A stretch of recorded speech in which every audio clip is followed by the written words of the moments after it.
So Goss'sWilt is a new disease in this area. We found it in the past. Recent years we've had some samples sent into the diagnostic lab and got a positive confirmation for Goss's, but it's always been kind of a small, isolated type event and really nothing widespread.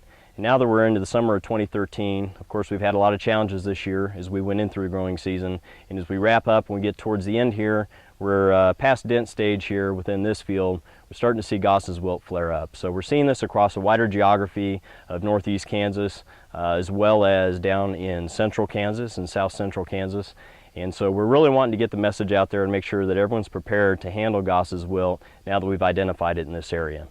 And there's really nothing we can do to take action at this point other than plan for the future. So when we talk about 2014 and moving forward for every year from now on, we're really going to want to pay attention to the products that we choose and making sure that they have quality scores for tolerance to Goss'sWilt.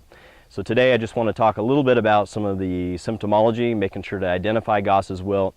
Now's a great time to be out in the field prior to leaf senescence, make sure that we can identify those fields that have Goss's, because those are the ones we definitely want to focus on for the future, especially those corn-on-corn acres and those no-till acres.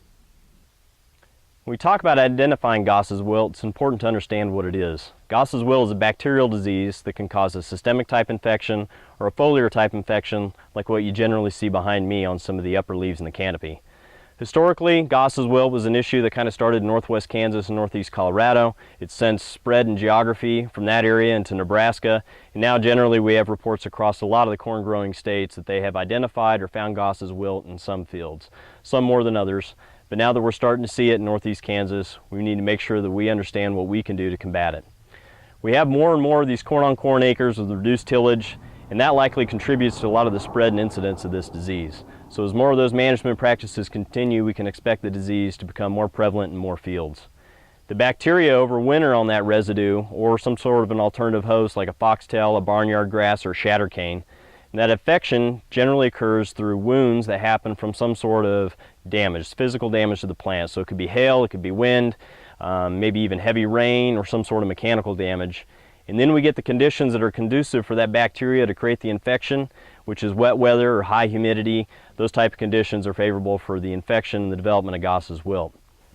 So when we look at Goss'sWilt and trying to identify the disease in the field, what we're going to look for is the infection that kind of results in an oblong or elongated lesions, and these are kind of water soaked and they've got a grayish green type tissue appearance, and they tend to progress into long dead streaks along the leaf veins, and you'll see these wavy irregular margins, which is pretty characteristic.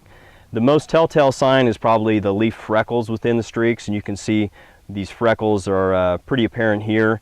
Generally you'll see that with Goss'sWilt, and Goss'sWilt is the only bacterial disease that we know of that has that characteristic freckling, so that's a really good one to look for. Also, you want to kind of look for this sticky exudate, which can kind of be on the surface of the leaf. Probably don't see that early in the day when you've still got some dew, but as that leaf dries, it gives it a real varnished, type appearance to that leaf. The other thing that we can look for early season is that systemic infection of Goss'sWilt, where we actually have plugging of the vascular bundles. We've got that infection and it's translocated up through that plant.